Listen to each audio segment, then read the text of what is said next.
The Deer District is back here in beautiful Milwaukee, Wisconsin, as the Bucks look to capture yet another Larry O'Brien trophy this June.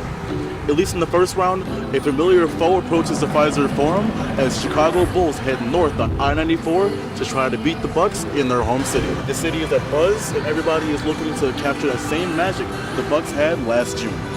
We got a chance. We'll make it to the championship. Absolutely. In the first round against the Chicago Bulls, our I-94 rivalry as well. Do you all think that the Chicago Bulls will put up a good fight against the Bucks? Yeah, I think so, but I still think that the Bucks have come out on top. And what does it mean for the Deer District to be back in action with no mask restrictions? How do you all feel about being back in a social scape like this? I think it's good. It's good for the city. Show how good the city is. Go Bucks. We're going to take this W. We are going to take this W. I don't care about it. As you can see, Bucks fans are pretty confident in their team in this opening series against the Chicago Bulls. With the Bucks playing a team that's only 93 miles to the south, Chicago fans are making the voyage north to the Cream City to root on the underdog Chicago Bulls. Although the series isn't going the way they expected it yet, there still is some optimism in the Windy City. To be realistic, we're going to steal a couple games, ideally game one. So as you can see, both Bucks and Bulls fans alike are fairly confident that their team can pull off this series victory. However, it was game one that went to the Milwaukee Bucks as they won a decisive victory over their division rivals, 93-86. Catch game two here at the Pfizer Forum on Wednesday as the Bucks look to capture a 2-0 series lead in the Eastern Conference quarterfinals. For Media Milwaukee, I'm Christopher Lee.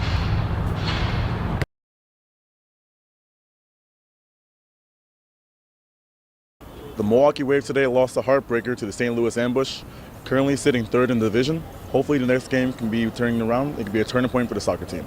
All right, so I'm here with a couple of fans of the Milwaukee Wave as well. How did the game go for you all today? Oh, it was a heartbreaker. You know, we came back a couple points, and then we just lost it at the end. A couple bad calls from the ref. Well, that's what the fans thought. They were bad calls. But, yeah, it was great. Intensity, high level, fun action. Local bars such as Major Goldsby's provide an ideal location for fans to grab a drink and head over to the arena on game days. With another local fan here of the Milwaukee Wave, as they look to make their playoff push, what are your expectations here for the team as they look to secure another MASL championship? They didn't really play well today, but I'm hoping it was just kind of a fluke. I'm hoping that they really make a good push in the playoffs, so I think they got a good chance.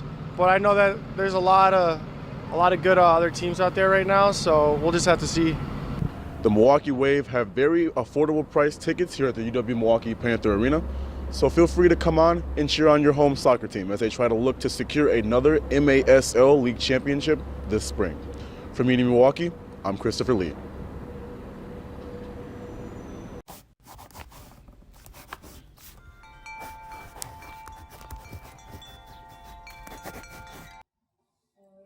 Right then I was like, Oh, yes. Now I'm nervous. Yeah. Oh, wait, I don't know what's going on. Look at the camera or look at each Look at each other. Yeah, try not to. I grew up. Being a first generation student, did you feel any kind of internal pressures from becoming a student in college? Yes, I felt a lot of pressures because I am kind of clueless when it comes to all this type of stuff. How did your family first react about you wanting to go to college? Oh my goodness. My mom, she's very traditional in our culture at home. As a woman, you're not supposed to leave the house until you're married.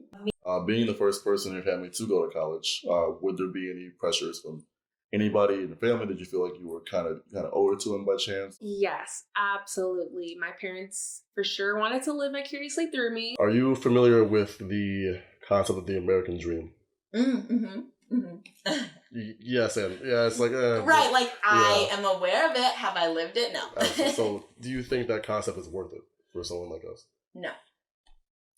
It's something that's unattainable. Like, I came out of the womb with my skin color, which means when asked if I could ever live the American dream, the box was automatically no. Yeah. Then the layer of being a first generation student, that's another no. I don't need to keep hearing no's. I'm not going to keep doing that my whole life.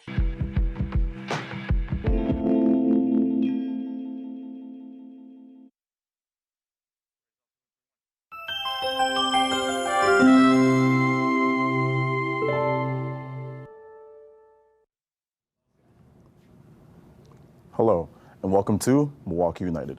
I'm your host, Christopher Lee. Today, we will be shedding some light on some subjects and factors that are critical to the quality of life in Milwaukee neighborhoods.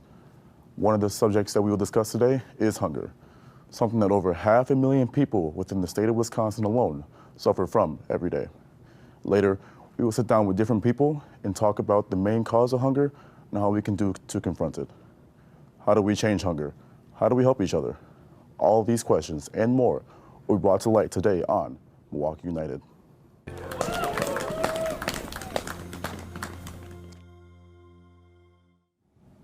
After seeing what goes on in food banks, pantries, warehouses, and churches on a day-to-day basis, it makes you want to know more. So today, we have Maureen Fitzgerald and Samuel Mejia Townsend. How are you two doing today? Good, thank you. Pretty good so far. Excellent, thank you all for coming on. Just get us started for Samuel. What is it that you do at MATC?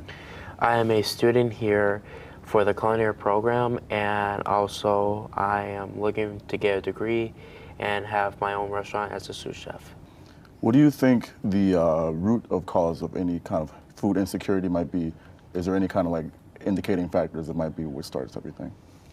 For sure. I mean, you can't talk about hunger without talking about poverty, right? And I think that hunger looks different in different areas. So I think rural hunger is going to look a little different than urban hunger in the city of Milwaukee, for instance. So it's an enormous problem for our state, but there's no reason that anybody's hungry in the state of Wisconsin. I think this is something that we can all address together. Excellent. That's wonderful to hear, living in hand. All right, well, unfortunately, that's all the time that we have today. Thank you both so much for coming in and speaking to us about a very important topic within the city. Hunger is more of a critical issue than you might think. Not only strangers that suffer from the hunger of everyday struggles, it could be your close neighbors as well. The question is, what will you do to help? I hope you listened and understood today's message. I'd like to thank the viewers at home for tuning in to Milwaukee United.